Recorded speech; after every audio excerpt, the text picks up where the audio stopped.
दुरूद शरीफ पढ़ लें।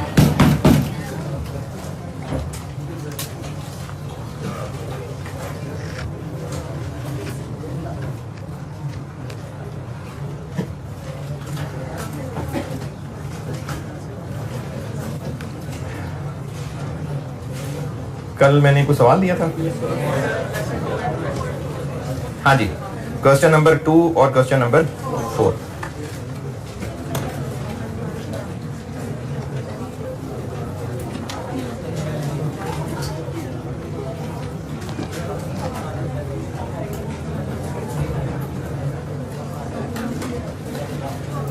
क्वेश्चन नंबर 2 कर रहा हूं डिस्कस पहले। ये पास पेपर में एक सेपरेट सवाल आया था तो वो मैंने यहां डाल दिया, अदरवाइज बाकी जो है ना वो दूसरे स्टैंडर्ड्स के साथ मिक्स होकर टेस्ट हुए हैं। तो मैं अभी IAS 23 खत्म करा दूं, IAS 23 खत्म करा के ना 20 तो कर ही रहा हूं, 23 खत्म करा दूं, फिर मैं इन पांचों को कंबाइन पढ़ाऊंगा। उन कंबाइन में एक तो ये चीज कराऊंगा कि डिस्क्लोजर्स क्या होते हैं वो सिखाऊंगा, और कुछ डबल एंट्रीज, SOCI SFP के एक्सट्रैक्ट्स के सवाल होते हैं जिनमें 2-3 स्टैंडर्ड मिक्स हुए होते हैं, तो फिर उनकी प्रैक्टिस करा रहा हूं। तब IAS 20 के और सवाल भी आ जाएंगे। अभी इसका सेपरेट सिर्फ बस ये एक ही आया हुआ है और IAS 40 का कोई सेपरेट नहीं आया हुआ है। क्वेश्चन नंबर 2, डिस्कस, यानी अंग्रेजी लिखनी पड़ेगी। क्या डिस्कस? के जो फॉलोइंग है उनकी ट्रीटमेंट डिस्कस करनी है। ये किया है सवाल? बहुत ज्यादा मसले आए इन दोनों सवालों में, या जिन्होंने भी किया नहीं। क्वेश्चन 2 पहले बात कर रहा हूं। क्वेश्चन 2 जिन्होंने किया है, बहुत मसला बहुत मुश्किल है या सही है? चलो ठीक है, मुझे खुशी हुई है जवाब सुन के, ठीक है, शाबाश। पॉइंट नंबर ए में लिखा हुआ है कि government makes a grant to an entity which is planning to develop teaching software for children with learning difficulties. कुछ बच्चे होते हैं जिनको ना कोई सीखने में मसला है, हो सकता है किसी का कोई हियरिंग प्रॉब्लम हो, या कुछ बच्चों के ब्रेन में कुछ मसले हों कि उनको डिजिट सही पता ना चलते हों, या उनको चीज़ें उलट उलट नजर आती हों। ये बच्चों को अक्सर होता है मसला, वो तारे ज़मीन पर वाला मसला ना। हाँ, तो वो जो डिजिट नजर आते हैं, वो मेरे बेटे को भी था शुरू का मसला। तो डिजिट ऊपर उल्टे नजर आ रहे होते हैं, लेटर्स उलट पुलट नजर आ रहे होते हैं, तो इन बच्चों को ना सीखने में कुछ इश्यूज आ रहे होते हैं। हो सकता है उनके लिए कोई सॉफ्टवेयर बनाया, ये है teaching software for children with learning difficulties. तो गवर्नमेंट ने ग्रांट दी है कंपनी को। ग्रांट का मकसद क्या है? The purpose of the grant is to help the entity to meet its general financing requirement. इसका मतलब है कि कंपनी को जो पैसे चाहिए होंगे, फाइनेंशियल रिक्वायरमेंट, जनरल मतलब जनरली जो उनको पैसे चाहिए होंगे, उसके लिए कंपनी को पैसे दिए हैं गवर्नमेंट ने। The purpose of the grant is to help the entity to meet its general financing requirement. General financing requirement, कोई भी काम कर रहे हैं और पैसों की जरूरत है, और वो पैसों की जरूरत जरूरी नहीं कि इसका मटेरियल खरीदने के लिए, हो सकता है उसको बिजली का बिल बड़ा ज्यादा आ गया हो। जैसे घर में कोई तकरीब है, कोई शादी का फंक्शन है और सारे मेहमान वहां इकट्ठे हैं। अब है ये एक एक्टिविटी के शादी का फंक्शन है, लेकिन और बहुत सारे खर्चे हो रहे होंगे, कुछ नाश्ते के ऊपर एक्स्ट्रा खर्चा हो रहा होगा, कोई और इस तरह के काम हो रहे होंगे जो खर्चे बस हो रहे होंगे। तो ये जनरल फाइनेंसिंग रिक्वायरमेंट है। उस वक्त गवर्नमेंट ने इनको हेल्प के लिए पैसे दिए हैं, और there are no further conditions attached. तो फिर ये पैसे क्यों दिए हैं? बस इमीडिएट फाइनेंशियल सपोर्ट के लिए। तो चूंकि ये पैसे इमीडिएट फाइनेंशियल सपोर्ट के लिए हैं और कोई कंडीशंस नहीं है, बस कहा है रख लो पैसे, तो क्या करें? फिर इसको इनकम बना लेंगे। ये पॉइंट ए है, इस पे कोई एतराज है तो बताएं।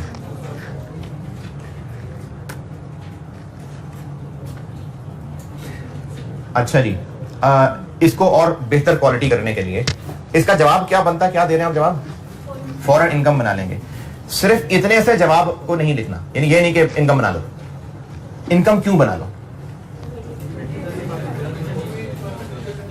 अब इसका मुनासिब, वैसे तो मैंने आईके वाला सॉल्यूशन ही पीछे कॉपी किया हुआ है, लेकिन इसका मुनासिब जवाब मैं स्टूडेंट होकर लिखता तो ये लिखता कि अब मैं इसको सोचता कि मैं इनकम क्यों बना रहा हूं इसको। ये ग्रांट रिलेटेड टू इनकम है। हाँ, ग्रांट रिलेटेड टू इनकम है। ग्रांट रिलेटेड टू इनकम है तो किसी फ्यूचर के लिए है कि पास के लिए, कि इमीडिएट फाइनेंशियल सपोर्ट के लिए? इमीडिएट, इसलिए इनकम। ये पूरी कहानी लिखनी कि चूंकि ये ग्रांट रिलेटेड टू इनकम है, इमीडिएट फाइनेंशियल सपोर्ट के लिए है, कोई शर्तें नहीं लगाई, कोई फ्यूचर एक्शन प्लान नहीं किया, इसलिए इसको हमें फौरन इनकम मान लेना चाहिए। इस तरह से आंसर पूरा एक्सप्लेन करके लिखना होता है अंग्रेजी में। पॉइंट बी, एक नया प्लांट लगाना है एक एरिया में जहां पर बहुत ज्यादा अनएम्प्लॉयमेंट है। Manufacturing entity sets up a plant in an area of high unemployment. एक इलाका है जहां बहुत बेरोजगारी है, तो एक कंपनी ने वहां पर प्लांट लगाया है। गवर्नमेंट ने कहा है कि आपको हम 40 लाख रुपए दे रहे हैं और आपने करना यह है कि यहां के लोगों को नौकरी देनी है और किसी भी एक वक्त में अगले 4 साल तक 100 से कम वर्कर ना हो आपके पास, यानी यहां के कम से कम 100 लोग आपकी एम्प्लॉयमेंट में होने चाहिए। अगर ऐसा नहीं हुआ तो हम आपसे पैसे वापस ले लेंगे। ये इन पहली 2-3 लाइनों की अंग्रेजी का मतलब है। कोई अंग्रेजी में किसी को मसला, इट इज हाईली प्रोबेबल कि ये कंडीशंस पूरी कर देंगे। तो ये ग्रांट रिलेटेड टू एसेट है कि ग्रांट रिलेटेड टू इनकम है? ग्रांट रिलेटेड टू एसेट क्यों है जी? प्लांट के पैसे नहीं मिले हैं। अच्छा, इसमें ना हाँ, इस पे वैसे तो जो आईकैप का आंसर है उसमें उन्होंने इसको इनकम ही माना हुआ है, लेकिन इसको और ज्यादा अगर एक्सप्लेन किया जाता तो मैं इसका वही आंसर करता कि अगर तो ये पैसे प्लांट लगाने की सपोर्ट में मिले हैं तो ये ग्रांट रिलेटेड टू एसेट, लेकिन इस बात के चांस इसलिए कम है क्योंकि वो शर्त ये लगा रहे हैं कि आपने 100 लोगों को नौकरी देनी है। इससे ये लगता है कि ये इनकी तनख्वाहों को कंपनसेट करने के लिए पैसे दे रहे हैं। चूंकि बहुत ज्यादा क्लैरिटी नहीं है ना, तो जिस स्टूडेंट ने जो भी कहा होगा और उसको दलील से कहा होगा वो सही माना जाएगा। जब भी सवाल में एम्बिग्विटी होती है और आप उससे जो मतलब समझ रहे हैं अपनी बात को साबित कराया करें बस। जिन्होंने इसको ग्रांट रिलेटेड टू एसेट कहना होगा तो वो इस सवाल का ये मतलब निकालें कि चूंकि प्लांट लगाया है और उसके लिए गवर्नमेंट ने 4 मिलियन लिए हैं, तो इट अपेरेंटली सीम्स कि ये प्लांट लगाने के लिए एक फाइनेंशियल असिस्टेंस लिए है, इसलिए ये ग्रांट रिलेटेड टू एसेट है, जिसकी प्राइमरी कंडीशन इस प्लांट को लगाना है। हाँ ठीक है, फिर आपका जवाब भी सही हो जाएगा। अगर आप ये कहेंगे कि प्लांट तो लगा ही लिया है लेकिन ग्रांट की प्राइमरी कंडीशन ये है कि 4 साल तक एम्प्लॉइज रखने हैं कम से कम 100 और उसकी कंपनसेशन के लिए पैसे मिल रहे हैं, तो फिर ये ग्रांट रिलेटेड टू इनकम है। चूंकि इस कहानी में इतनी ज्यादा डिटेल नहीं पता लग रही ना, तो दोनों बातें सही हो सकती हैं।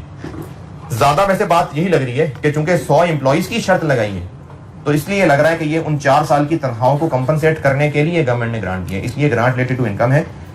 और फॉरेन इनकम बना लेंगे, फिर 4 साल के खर्चों की कंपनसेशन है तो इसको फिर हम डेफर्ड इनकम रखेंगे और 4 साल पे इनकम बनाएंगे फैला के उन खर्चों से मैच कराने के लिए। नहीं, इस ग्रांट की प्राइमरी कंडीशन क्या है? हमने पढ़ा था ग्रांट रिलेटेड टू एसेट वो होती है जिसकी primary condition non current asset होता है। तो हमें इससे ना ये क्लियर पता नहीं चल रहा कि इसकी प्राइमरी कंडीशन क्या है। वर्डिंग से ज्यादा शक इस बात का पड़ रहा है कि 100 एम्प्लॉइज रखवा रहे हैं जबरदस्ती, तो फिर कंपनसेट कर रहे होंगे शायद, इसलिए ग्रांट रिलेटेड टू इनकम है। लेकिन अगर आप इसमें ये भी साबित कर देते ना कि ग्रांट रिलेटेड टू एसेट है, ये कह के कि प्लांट के लिए पैसे मिल रहे हैं, if it is the primary condition of grant कि प्लांट लगे, then it is asset related grant, तो आपकी इस बात में दम इसलिए होगा क्योंकि सवाल वाले ने वाजे थोड़ी किया है, तो इसलिए इसमें दोनों बातें सही हो सकती हैं जी। और बेहतर है दोनों बातें लिख लें, और बेहतर है कि दोनों बातें लिख लें कि ये ग्रांट रिलेटेड टू एसेट भी लग रही है, अगर ये ऐसे हो तो उसको ऐसे काउंट फॉर करना है, और इस वजह से ग्रांट रिलेटेड टू इनकम भी लग रही है तो ऐसे काउंट फॉर करना, ये और बेहतर हो जाएगा। लेकिन इसका मतलब ये नहीं है कि आपने ग्रांट पढ़ी आपको समझ नहीं आया, आपने कहा भाई अगर तो ग्रांट रिलेटेड एसेट है तो ये कर लो, ग्रांट रिलेटेड इनकम है तो ये कर लो, ऐसे नहीं। आप जो बात कर रहे हैं वो रिलेट करके बताएं कि क्यों ग्रांट रिलेटेड टू एसेट, तो फिर दोनों बातें ही सही हैं। तीसरा, फ्री टेक्निकल एडवाइस है। अब ये जो फ्री टेक्निकल एडवाइस है इसके बारे में ये कह नहीं सकते कि इसकी वैल्यू क्या है, तो इसके बारे में आपको बताया था कि ये गवर्नमेंट ग्रांट नहीं होती, तो उसकी क्या अकाउंटिंग करें? जब गवर्नमेंट ग्रांट ही नहीं है तो अकाउंटिंग क्या करें? तो ये गवर्नमेंट ग्रांट नहीं है। ये डिस्क्लोज का वर्ड क्या है ये आपको मैंने डिस्क्लोजर्स पढ़ाऊंगा तो बताऊंगा। क्वेश्चन नंबर 2 में और कुछ पूछना है तो पूछें। क्या जी? तो वो मैं आपको डिस्क्लोजर सारे आईएएस के ना इकट्ठे ही बताऊंगा। ये जो असिस्टेंस है ना अदर देन ग्रांट, इसको डिस्क्लोज करना होता है। अब ये डिस्क्लोजर क्या है ये मैंने नहीं बताया, 5 आईएएस पूरे कर दो ना फिर बताऊंगा, है जी। ये असिस्टेंस है other than grant. Point number 4, question number 4, point number 1, water cleaning system के लिए 4 लाख की ग्रांट मिली है, तो ये ग्रांट रिलेटेड टू एसेट है। और चूंकि ये एग्जाम क्वेश्चन नहीं है, ये मैंने कहीं से देख के उसको एक सवाल की शक्ल दी थी, एंट्रीज की शक्ल दी थी, इसलिए समझाने के लिए दोनों से एंट्रीज करके दिखाएंगे। अदरवाइज एग्जाम क्वेश्चन होता तो उसमें कोई ना कोई एक चीज कह दी जाती, दोनों की एंट्रीज ना पूछ रहा होता। तो मैंने वो सिखाने के लिए आपको दोनों की एंट्रीज करके दिखा दी। अगर एसेट में से लेस करना है तो वो अल्टरनेटिव 2 कह दिया मैंने, और अगर अलहदा गवर्नमेंट ग्रांट रखनी है तो उसको अल्टरनेटिव 1 कह दिया। और ये कैलकुलेशन की हमने काफी प्रैक्टिस कर ली है, तो पॉइंट 1 में मुझे उम्मीद नहीं है कोई एतराज होगा। नहीं। पॉइंट नंबर 2, कुछ खर्चे होंगे हमारे 2019, 20, 21, 22, 23।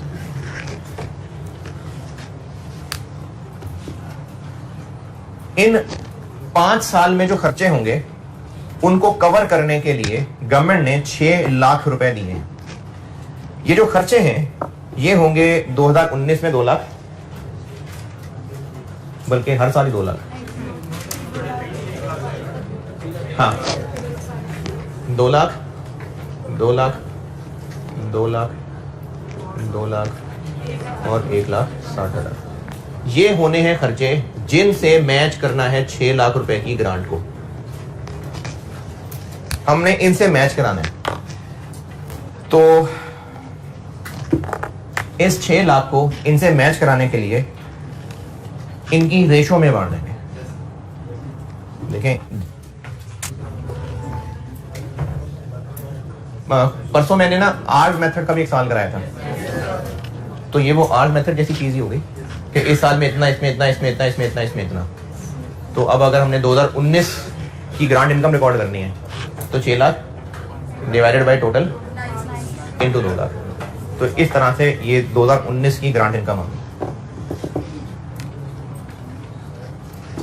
जी नहीं समझ आई? नहीं समझ आई। ये रुपीज ना होते, एक यूनिट के आर्स, एक मशीन के आर्स होते कि इसकी 5 साल में से इतने इतने इतने आर्स की टोटल लाइफ है। इस साल की ग्रांट इनकम कैसे निकालते हैं? और वो कॉन्सेप्ट क्या है? इसकी रेशो में बांटना, क्योंकि मैच करना है ना इसके साथ। तो अब भी हम 6 लाख को इनकी रेशो में बांट रहे हैं, इनके टोटल से divide, this divide by this, जैसे वो आर्स मेथड में किया था, इनटू दिस 2019 का, इनटू दिस 2020 का, into this 2021, into this 2022, into this 2023, ताकि इन खर्चों से मैचिंग हो जाए। अगर आप उस सवाल के अंदर डेप्रिसिएशन, वो जो आर्स मेथड कराया था, अगर आप ऐसे करें ना कि आर्स मेथड से डेप्रिसिएशन निकाल लें पूरी, और फिर उन डेप्रिसिएशन की रेशो में ग्रांट को बांटें, तो भी वही आंसर बनेगा। मैचिंग करनी है तो जिस पैटर्न से एक्सपेंस होगा उसी पैटर्न पे लाने के लिए इसको इस रेशो में बांटना पड़ेगा। किसी चीज की रेशो में बांटने का मकसद ही यही है कि एक अमाउंट को उन्हीं के पैटर्न में ला रहे हैं।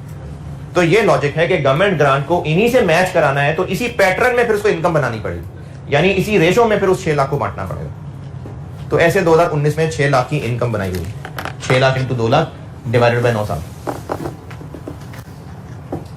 नहीं हुई? पॉइंट नंबर 3, जो पिछले साल में खर्चे हो चुके थे उनकी मरम्मत पट्टी के लिए 130,000 दिए हैं, तो ये फौरन इनकम बन जाएगी।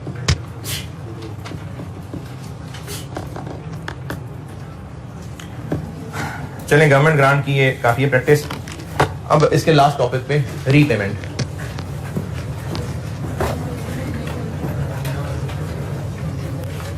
Repayment of grant.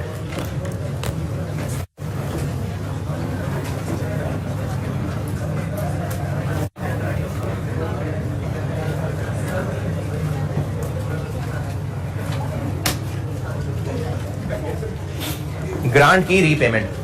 जी जी,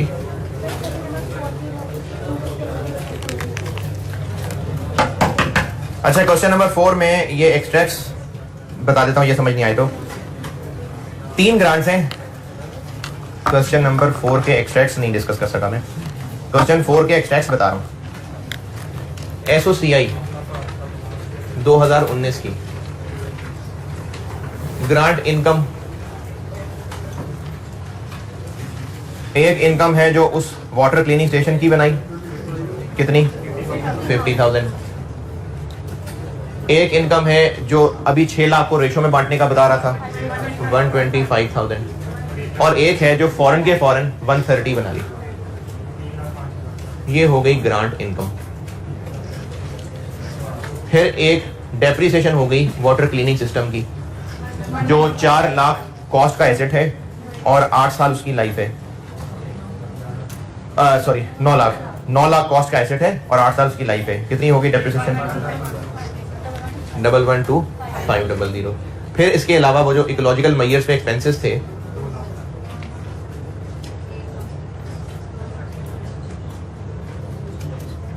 (2019) के कितने? ये एसओसीआई की चीजें होंगी।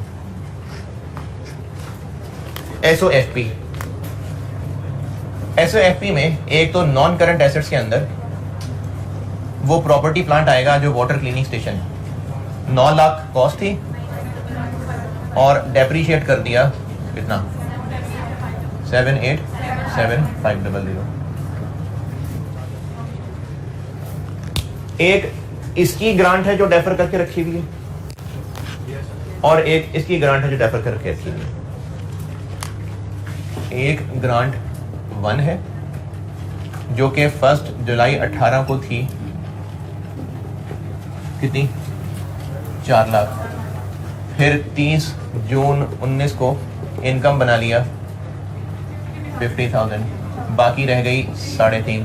फिर आपको मैंने कहा था कि इसको करंट नॉन करंट में तोड़ना होता है, तो इसके अगला साल भी लिख लेते हैं। अगले साल भी इतनी ही इनकम बनेगी। ये ग्रांट 1 है। ग्रांट 2 पहले दिन कितनी बनी? 6 लाख। 30 जून 19 में उसमें से कितनी इनकम बनी? 125। बाकी रह गई 475। चूंकि करंट नॉन करंट तोड़ना है तो अगले साल वाली फिगर भी लिख लेते हैं।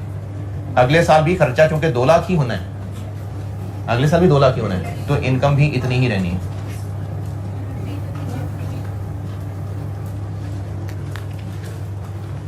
ये दोनों नॉन करंट में और ये दोनों करंट में।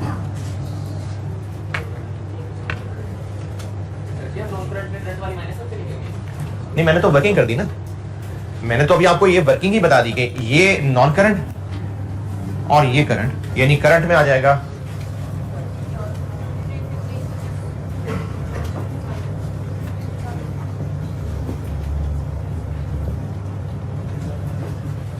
नॉन करंट में 3 लाख और 350 650, और करंट में 50 और 125 170। ये मैंने वर्किंग ही आपको ऐसी बता दी थी ना, तो क्या आप अगले साल की फिगर्स भी निकाल लें, और वो जो अगले साल में इनकम बनने वाली है वो करंट में, और जो उसके भी बाद चली जाएगी वो नॉन करंट में।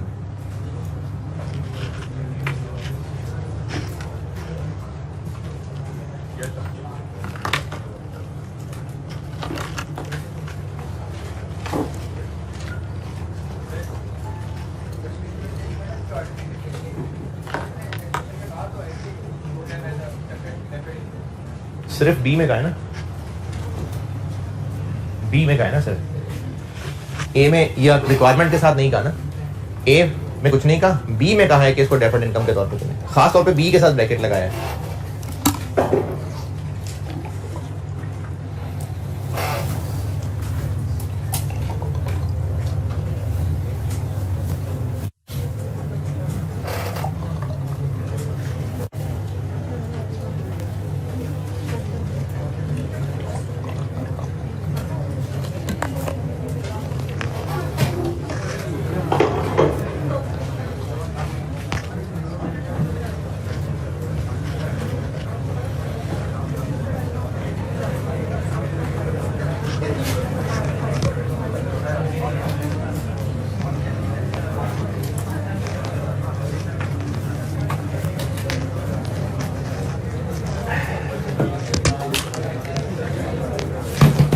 रीपेमेंट ऑफ ग्रांट, क्या मतलब लग रहा है रीपेमेंट ऑफ ग्रांट? गवर्नमेंट ने पैसे दिए थे, हमने ऐशू में उड़ा दिए, गवर्नमेंट ने कहा पैसे वापस करो। रीपेमेंट की अकाउंटिंग क्या होगी डिपेंड करता है कि ग्रांट की अकाउंटिंग क्या होगी। इसलिए बल्कि मैंने केस नहीं लिखा था, शायद वैसे ही वन लिखा था, नहीं केस वन लिखा।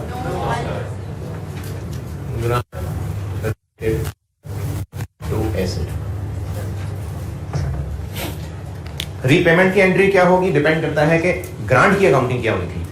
तो ग्रांट की accounting grant related to asset ये और थी, और ग्रांट रिलेटेड टू इनकम और थी।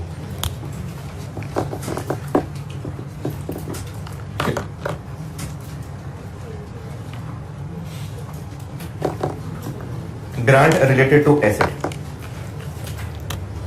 और इसमें से भी मैं पहले मेथड 1, ये कौन सा था, वो जो एसेट में से लेस किया था।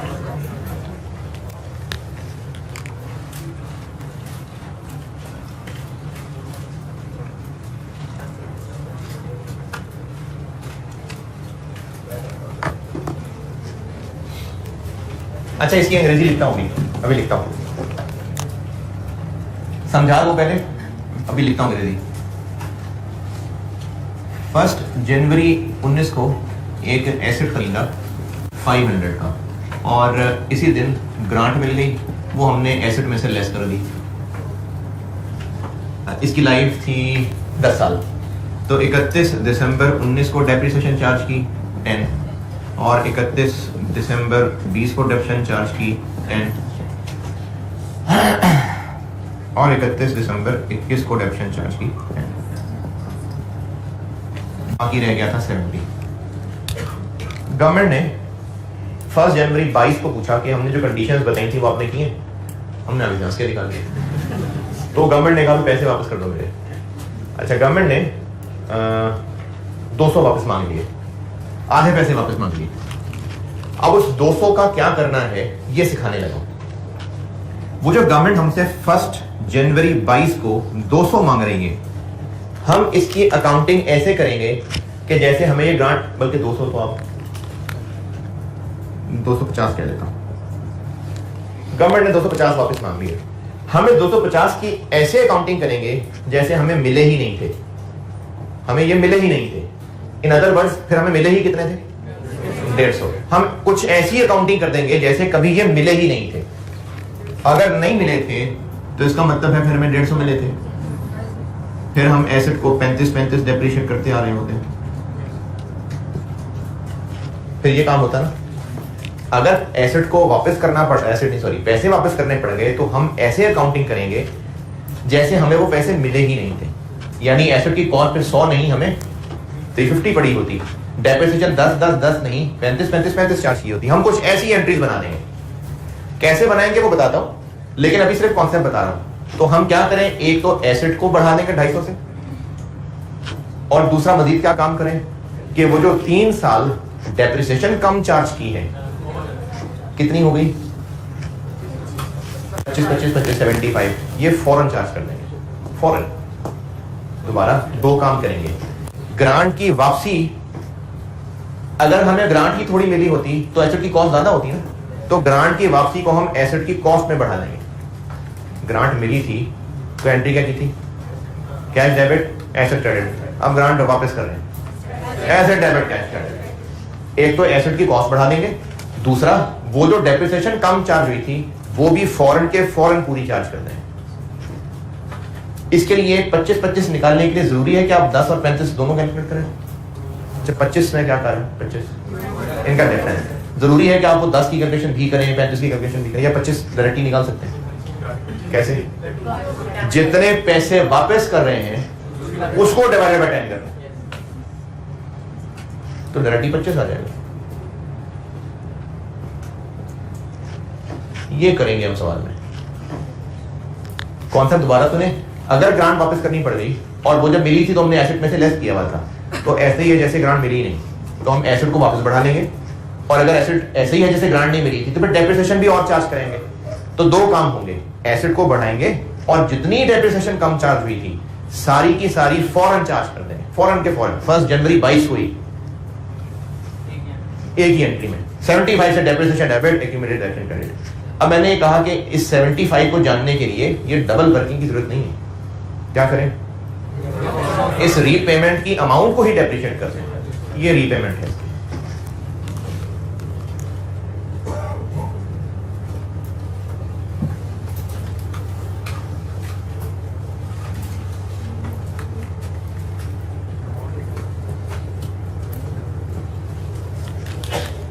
यानी ऐसे डेबिट और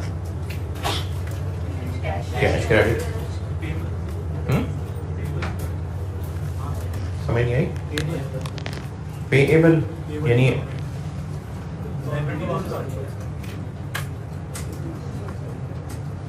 पेएबल टू गवर्नमेंट।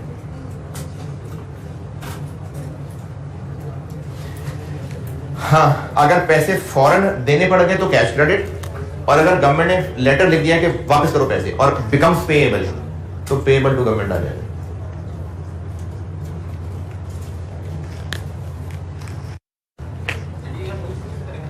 जी उस मिसाल में 250 से।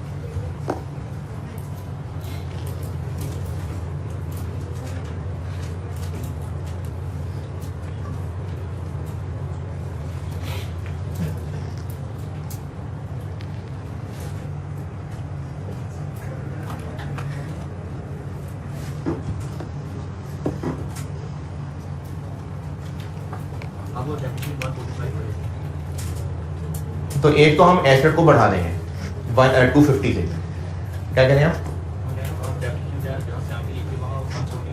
70 का नहीं, वो तो मैं वैसे बता रहा था कि इसकी कैरिंग अमाउंट रहेंगे, ये तो ना ही निकाले जाए।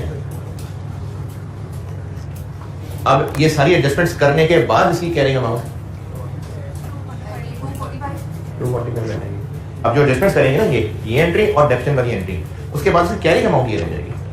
तो एक एंट्री करेंगे रीपेमेंट की, फॉरेन वापस कर दिया तो कैश क्रेडिट, और अगर लेटर आ गया तय हो गया कि वापस करने हैं बिकम्स पेएबल तो पेएबल टू गवर्नमेंट क्रेडिट। एक ये एंट्री हुई किस अमाउंट से? उस मिसाल के मुताबिक, इस मिसाल के मुताबिक 250 से। और दूसरा काम ये करेंगे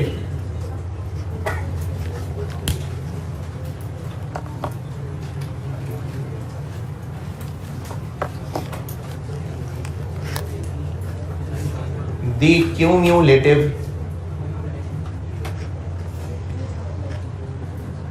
additional depreciation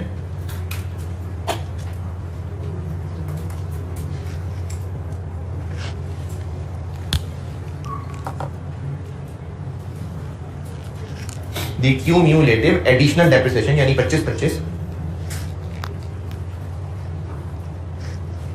कौन सी depreciation?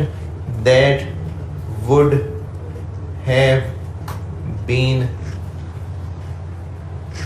recognized in P&L to date in absence to date यानी आज तक, to date यानी आज तक, in absence of the grant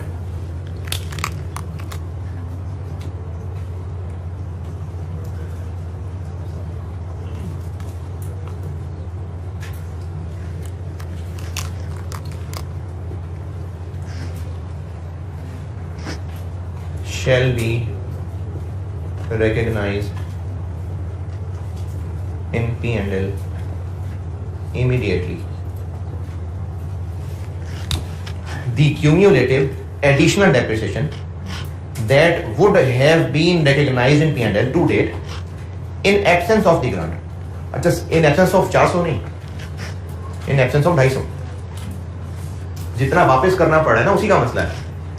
तो अगर वो 250 मिला ही ना होता तो कितनी डिडक्शन होती? तो वो जितनी डिडक्शन होती वो सारी की सारी shall be recognized in P&L immediately, यानी 75 1 जनवरी 22 को ही एंट्री हो जाएगी depreciation debit, accumulated deduction credit. The cumulative additional depreciation, कौन सी depreciation? That would have been recognised in P&L to date in absence of the grant. वो depreciation जो आज तक कब तक? 1 जनवरी 22 तक चार्ज हुई होती अगर ये 250 मिला ही ना होता, यानी 25, उसको shall be recognised in P&L immediately. उस पूरे 75 को फौरन रिकॉर्ड कर देंगे। और इसी के नीचे अगर एंट्री लिखना चाहें तो एंट्री तो आपके बाएं हाथ का खेल है, आप डेप्रिसिएशन डेबिट और एक्यूमुलेटेड डेबिट इसी के नीचे। हाँ जी, को हाथ उठा था जी। क्वेश्चन भूल गया।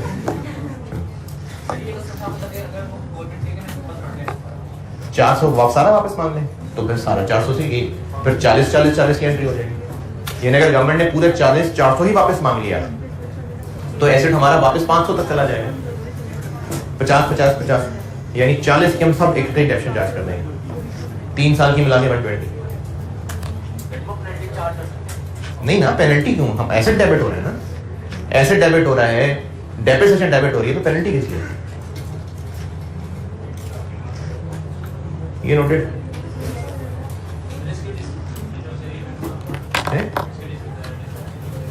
समझ गए? नरेशन पूछ रहे हो?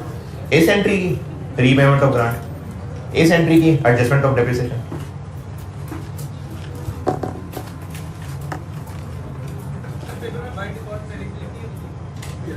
एंट्रीज की नरेशन के बारे में मेरी नसीहत यह है कि सवाल की रिक्वायरमेंट में अगर नहीं कही है तो फिर भी लिख दें, क्योंकि आपको खुद भी पता होगा आपने कौन कौन सी एंट्रीज कर होता है ना। सवाल करने के बाद आप रीचेक करें कि मैंने क्या क्या कर लिया है, तो नरेशन लिखी होगी ना तो आपका भी फायदा है और पेपर मार्क करने वाले का भी फायदा, उसको भी आसानी होगी। तो नरेशन लिख देनी चाहिए, 2-3 वर्ड बस पता चल जाए क्या है।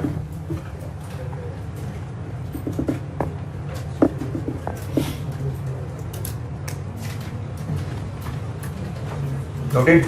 सवाल लिखें।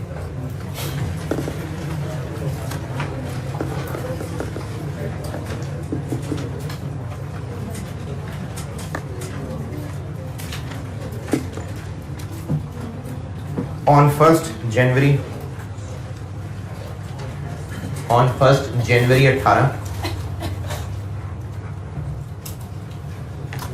on 1st January 18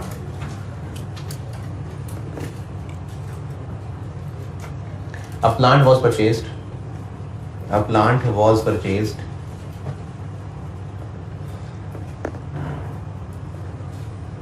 for 500 million, 500 million.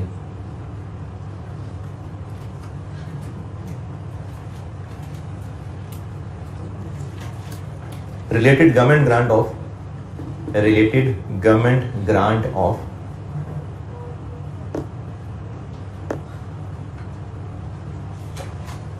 420 million, 420 million was approved and received on 1st April, क्या है? कब खरीदा? 18 on 1st April 18।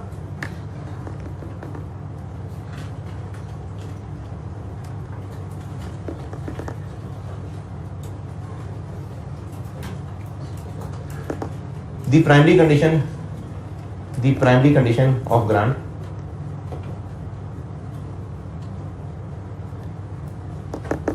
was to purchase the plant.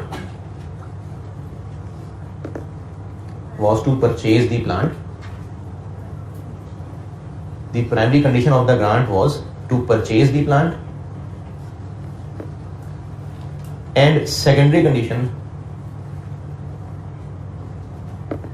was to hold the plant for at least 4 years.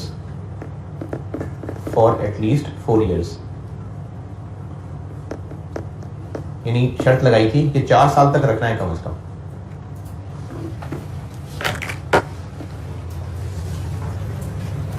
In case of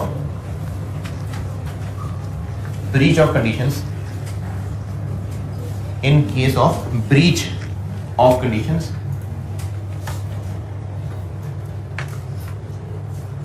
grant is repayable as follows.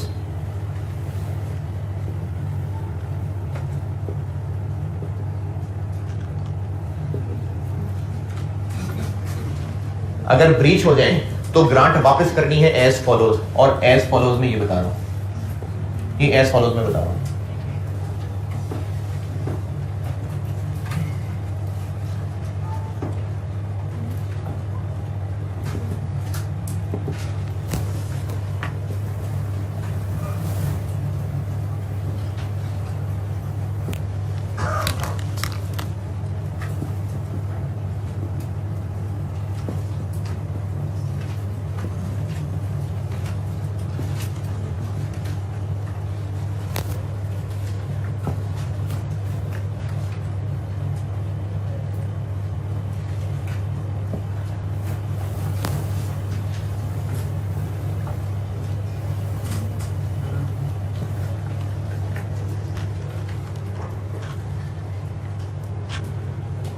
Government ने कहा कि अगर पहले साल में बेच दोगे तो सारे पैसे मुझे वापस कर देना।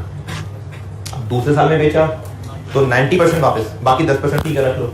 तीसरे साल में बेचा तो 80% वापस, चौथे साल में बेचा तो 50% वापस, और अगर उसके बाद बेचा तो कोई मसला नहीं, क्योंकि शर्त ही 4 साल की थी।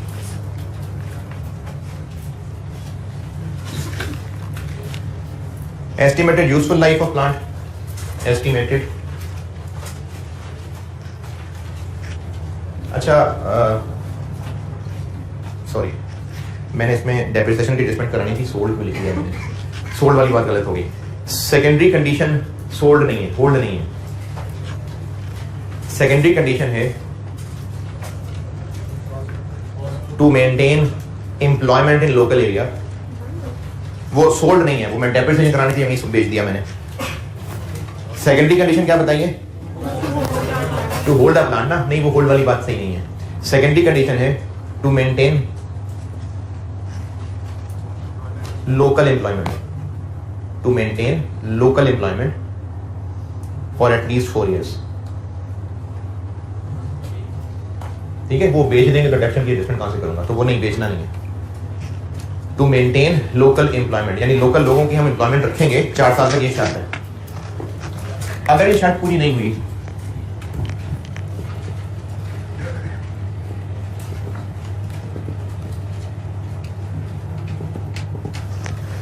वो जो एसेट सोल्ड लिखा था वो नहीं सही बात।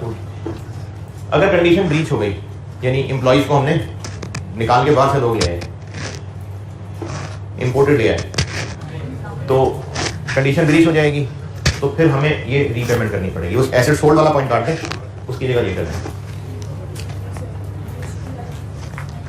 कंडीशंस यहां तक नोटेड, अब उसके आगे लिखवा रहा हूं। कंडीशन वर ब्रीच्ड, कंडीशन एस्टिमेटेड लाइफ नहीं बताई, 10 साल, एस्टिमेटेड यूजफुल लाइफ 10 साल, एस्टिमेटेड यूजफुल लाइफ 10 साल है। कंडीशंस वर ब्रीच्ड, कंडीशंस वर ब्रीच्ड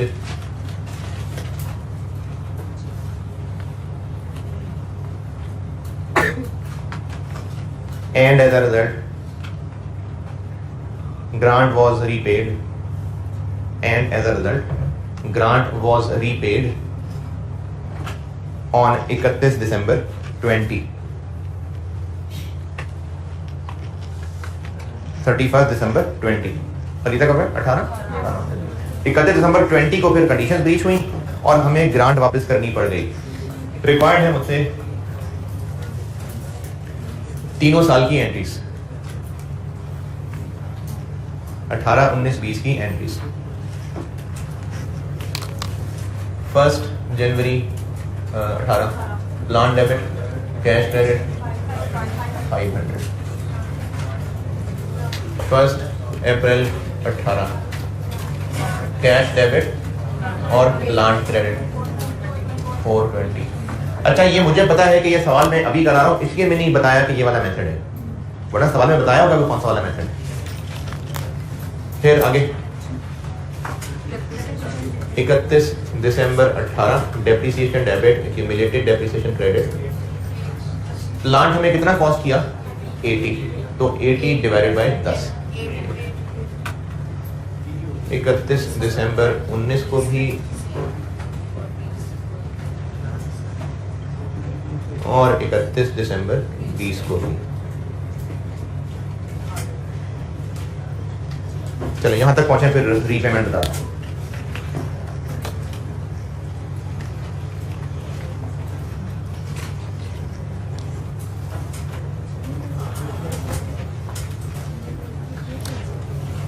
तेज तेज लिखा गए हैं।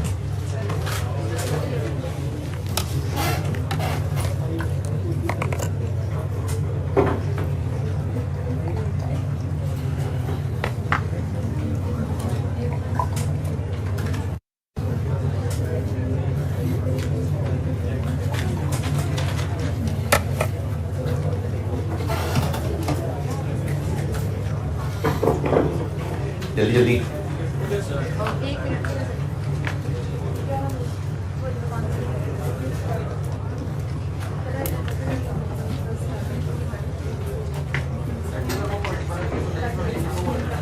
फिर तो प्लांट ही बेच देते ना, मैं तो प्लांट बिकवाने लगा था, तो फिर डेप्रिसिएशन की एंट्री क्या करनी थी?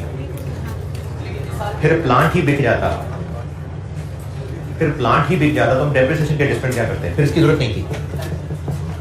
अगर प्लांट ही बेच देते तो फिर इसकी जरूरत ही नहीं थी, और ये एंट्री करते और फौरन फिर वो लॉस ऑन डिस्पोजल में कवर हो जाता, इसकी जरूरत ही नहीं।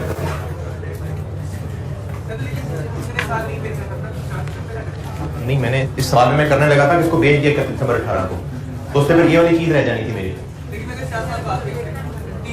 तो चलो चौथे साल बाद बेचे तो फिर एंट्री रह जाती ना, जब बेच ही देते तो फिर एंट्री रह जाती ना, तो जो सिखाना चाह रहा वो मिस हो जाता है। इसलिए मैंने सोल्ड वाला पॉइंट खत्म कर दिया। जल्दी जल्दी जल्दी भाई, डन। 31 दिसंबर 20 को पैसे कर दिए वापस, तो पैसे की वापसी ये एंट्री रिवर्स, प्लान डेबिट और कैश क्रेडिट। अच्छा, कितने वापस किए? 420 का 80%, 336, ये ग्रांट वापस कर दी।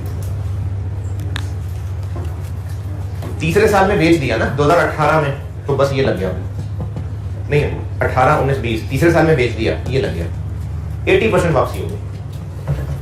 यार थर्ड ईयर में बेचा है ना, तो इतने पैसे वापस करने हैं। अब जब इतने पैसे वापस करेंगे तो ये वापसी की एंट्री हो गई, और इतनी अमाउंट की 3 गुजरे हुए साल की foreign depreciation charge, depreciation debit, accumulated depreciation credit 336 divided by 10 into 3। 3 साल गुजरे हैं ना, तीनों की फॉरेन चार्ज 100.8, ये है जी।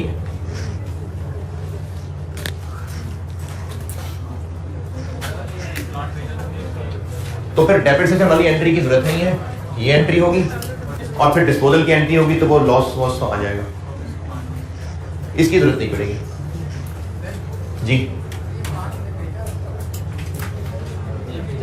नहीं बेचना यार, बेचने की बात ही खत्म हो गई, फिर इस एंट्री की जरूरत नहीं, ये एंट्री होगी, बेचेंगे, बेचने पे गेन या लॉस ऑन डिस्पोजल आ जाएगा, इसकी जरूरत ही नहीं पड़ेगी।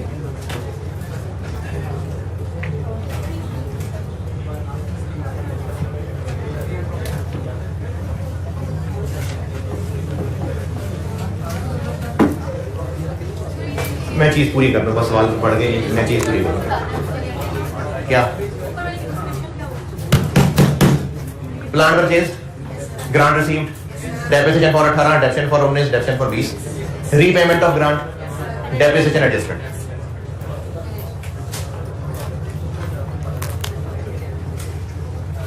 अगर मेथड 2 फॉलो हो रहा था तो क्या था? तो हमने जितने पैसे मिले थे उसको अलग ग्रांट रखा हुआ था और उसको इनकम बनाते आ रहे थे। अब हम ये करेंगे कि ग्रांट वापस करनी पड़ गई, इसी सवाल से समझाता हूं। ग्रांट मिली कितनी थी? 420। इसको हमने गवर्नमेंट ग्रांट के नाम से एक लायबिलिटी बनाया हुआ था और उसको हर साल इनकम बनाते आ रहे थे। कितने को? 420 को, और 10 साल पे तो 42 420 42। अगर हमें उसमें से पैसे वापस करने पड़ गए तो वो जो पहले इनकम्स बनाते आ रहे थे वो बदलनी पड़ेगी। तो सबसे पहले तो जैसे ये डेप्रिसिएशन की एक एडजस्टमेंट क्यूमुलेटिव डाली है, वैसे सबसे पहला काम हम वो क्यूमुलेटिव एडजस्टमेंट डालेंगे। जैसे डेप्रिसिएशन की एडजस्टमेंट नंबर 2 पे की है ना, इस ये नंबर 1 पे करेंगे। ये फर्क है इंपॉर्टेंट। यहां पर एडजस्टमेंट पहले एसेट फिर डेप्रिसिएशन की एडजस्टमेंट, यहां पर पहले इनकम की एडजस्टमेंट करनी है, फिर दूसरे नंबर पे भी करना है जो करना है। पहले नंबर पे क्या एडजस्टमेंट करेंगे? जो इन 3 साल में इनकम ज्यादा रिकॉर्ड हो आई है कि कम रिकॉर्ड हो आई है। ग्रांट मिली थी कितनी? 420। अब वापस करनी पड़ गई तो पहले 42 इनकम रिकॉर्ड होती आई है, कम करना चाहिए ना। तो जितनी ग्रांट अब तक इनकम ज्यादा बन आई थी उसको रिवर्स करें। पहले ग्रांट की अमाउंट ज्यादा थी, अब अगर वापस करनी पड़ रही है तो पहले इनकम ज्यादा बन चुकी थी ना। देखिए जैसे ग्रांट की वजह से डेप्रिसिएशन थोड़ी हुई थी, ग्रांट ज्यादा थी, एसेट में से लेस हुई थी। अब मैं आ गया हूं मेथड 2 के ऊपर। जाग रहे हैं? मेथड 2 पे आ गया। जब हमने ग्रांट रिकॉर्ड की हुई थी तो उसको 420 रिकॉर्ड किया हुआ था और वो 42 करके इनकम बन रही थी। अब अगर ग्रांट वापस करनी पड़ गई तो वो जो इनकम बनाई है उसको भी रिवर्स करना पड़ेगा।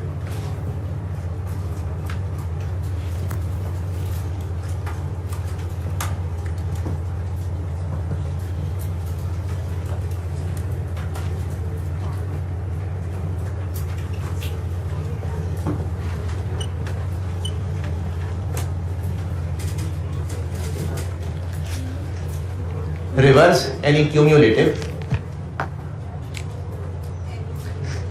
any cumulative grant income excess recorded in previous years. Grant income वापस डेबिट और इनकम बनाते तो क्या एंट्री करते हैं? Government grant debit, grant income credit. अब उसको रिवर्स करना है। पहले ये करेंगे, पहले हम ये काम करें, क्योंकि जो दूसरा काम करना है ना उसके लिए जरूरी था पहले किया हुआ, वरना वो दूसरा गलत हो जाना है। इसलिए पहले ये करना है। दूसरा काम ये मिलता जुलता है, थोड़ा सा सिर्फ समझाने के लिए बता रहा हूं। जैसे रीवैल्यूएशन डाउनवर्ड करते हैं, रीवैल्यूएशन डाउनवर्ड, तो कैसे? एसेट क्रेडिट और डेबिट। पहले सरप्लस कम पड़ गया तो फिर P&L। तो जब हम पैसे वापस करेंगे तो पैसे मिले थे तो क्या क्रेडिट किया था? पैसे मिले थे तो क्या क्रेडिट किया था?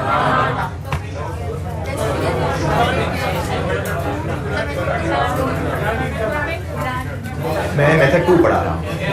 जब पैसे मिले थे तो गवर्नमेंट ग्रांट क्रेडिट की गई थी ना, अब पैसे वापस कर देंगे तो गवर्नमेंट ग्रांट डेबिट कर देंगे। लेकिन अगर वो उतनी रह नहीं गई है, repayment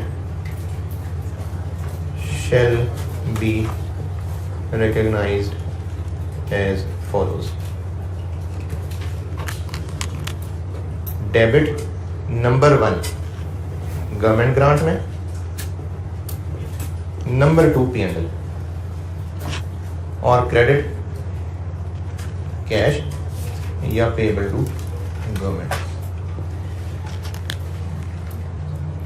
अच्छा, मेरा गुमान ये है कि मुझे इसमें ना कोई तफसील लिखने की जरूरत नहीं है। आपको ये बात समझ आ रही है कि पहले गवर्नमेंट ग्रांट फिर P&L, और क्यों समझ आ रही है ये देखें इधर। ये सॉल्यूशन नोटेड था। यही सवाल इस मेथड से कर रहा हूं, सेम सवाल इस मेथड से।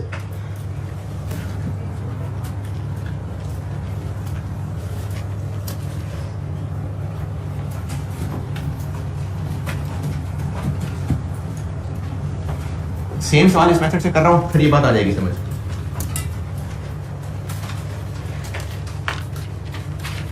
सेम सवाल कर रहा हूं इस मेथड से। पहली एंट्री है, दूसरी एंट्री कैश डेबिट और government grant credit 420। Depreciation 500 divided by 10 50। Government grant debit, grant income credit 420 divided by 10 42। Depreciation और ग्रांट इनकम, यही मामला 31 दिसंबर 19 को भी होगा। Depreciation debit 50, government grant income 42।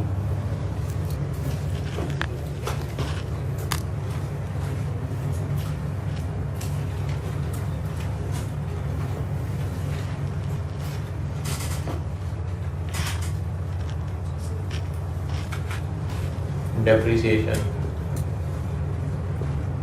50, government grant 42। बस आखिरी 2 एंट्रीज। क्वेश्चन 7 होमवर्क है आपका। क्वेश्चन 7 आपका होमवर्क है। प्रैक्टिस क्वेश्चन में से क्वेश्चन 7 होमवर्क है। खत्म हो गया 20। बस एक इसी तरह की एक छोटी सी चीज़ बगैर प्रैक्टिस के ग्रांट रेटेड टू इनकम की बतानी है कल, अभी आपकी क्लास है आगे, तो फिर मैं अगला 23 कल शुरू कराऊंगा इंशाल्लाह। यहाँ तक अब रीपेमेंट पे पहला काम क्या करना है? तो हम कितनी ग्रांट वापस कर रहे हैं? 336। तो उस 336 की जो इनकम ज्यादा बना चुके हैं वो रिवर्स करेंगे। रिवर्स करने का मतलब है गवर्नमेंट नहीं ग्रांट इनकम डेबिट और गवर्नमेंट ग्रांट क्रेडिट। कैसे निकालूं अमाउंट? 336 इंटू 3/10, यानी वही अमाउंट जो आप पहले डिडक्शन किए डिस्पेंस से डाल रहे थे। 100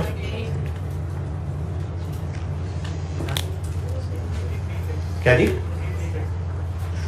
अरे तो पहले सवाल में आ गई थी, पिछले सवाल में आ गई थी 360। वही लिखी है, सवाल लेने का वही है। 420 की ग्रांट थी, 80% वापस कर रहे हैं। ये वही अमाउंट है जो पहले डेप्रिसिएशन की एडजस्टमेंट थी।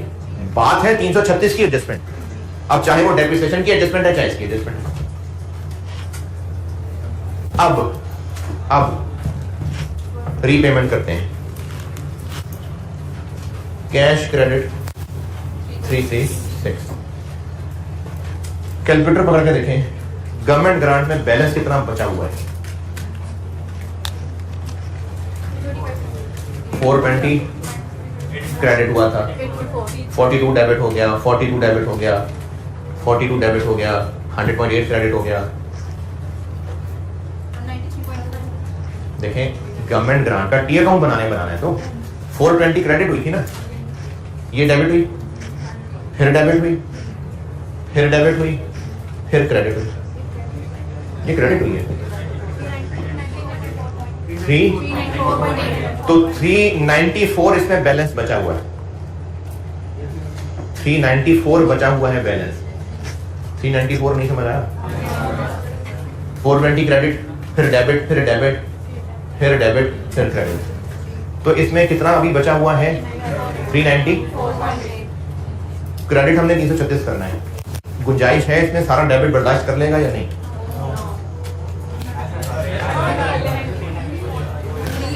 कैसी बातें कर रहे हैं? जब ऐसे डाउनवर्ड रीवैल्यू करते थे तो उसका डेबिट कहां जाता है? पहले सरप्लस में। अगर उसमें इतनी गुंजाइश है तो ठीक है, अगर नहीं है तो पीएनएल। तो अब यहाँ पहला डेबिट कहां जाना है? तो गवर्नमेंट ग्रांट में है गुंजाइश, तो फिर सिर्फ गवर्नमेंट ग्रांट में जाएगा।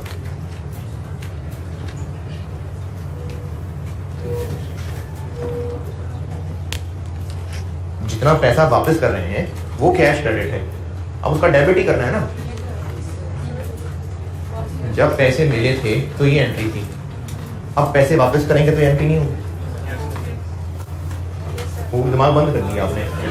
जब पैसे मिले थे तो एंट्री हुई थी, अब वापस कर रहे हैं तो उसकी रिवर्स नहीं होगी, रिवर्स ही होगी ना। लेकिन इसमें टेक्निकल बात क्या देखनी है कि इसका डेबिट इसे की जगह भी है कि नहीं है।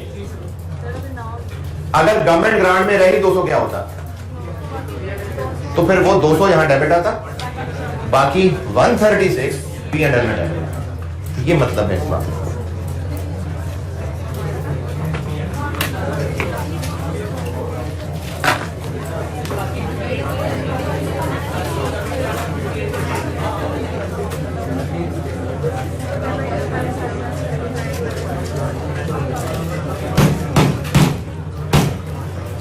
क्वेश्चन 7 होमवर्क है, वो तो आप ऐसे कर लेंगे। एक छोटा सा काम और ये करना है कि ये जो दोनों सवाल अभी किए हैं, नहीं दोबारा तो करना ही होते हैं। ये जो भी ये सवाल किए हैं आपने 2021 डेप्रिसिएशन निकलती तो क्या निकलती, अब 2021 में डेप्रिसिएशन और ग्रांट इनकम क्या निकली। मैंने 2020 पे क्लोज कर दिया ना सवाल, 2021 की रीड देखिएगा क्या होगा, वो कल डिस्कस करके इंशाल्लाह ये कल खत्म करके क्वेश्चन 7 कर दें और यही दोनों सवाल में 2021 भी देखें क्या बनेगा। ठीक है अल्लाह।